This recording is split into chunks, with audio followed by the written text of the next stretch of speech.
Delhi woke up to a crippling smog shroud this morning. The air quality index has worsened once again. We're going to get you a latest report and also pictures on what the air quality and the smog situation looks like in the capital. So toxic smog has engulfed many parts of Delhi. The air quality index read about 373 to 377 in many areas in the capital, pushing the city back to the very poor or severe category when it comes to the AQI. Anand Vihar area recorded one of the worst AQI readings.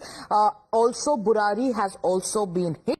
The deterioration has been driven by a convergence of various factors. It could be it's stubble burning in Punjab, falling wind speeds that trap pollutants, and also temperature inversions that prevent the dispersion.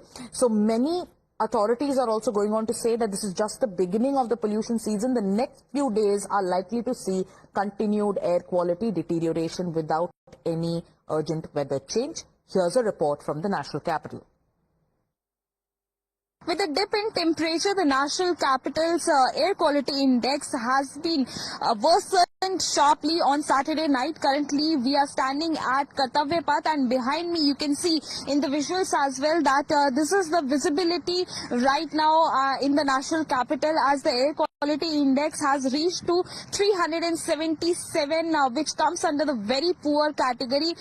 Due to this, the visibility is very low. People are also having irritation in the eyes as well as in the throat. As per the data which is being released by the Central Pollution Control Board, it is being stated that out of the 39 stations, 36 comes under the very poor category, and rest of the 3 are in the poor category, as experts are also believing that respite is unlikely, as the city has witnessed the most polluted fortnight on Saturday of the entire year, and for that reason it is also being stated as per the data that yesterday the stubble burning cases in the state of Punjab were at 442, which is the highest number of count for this season and of stubble burning.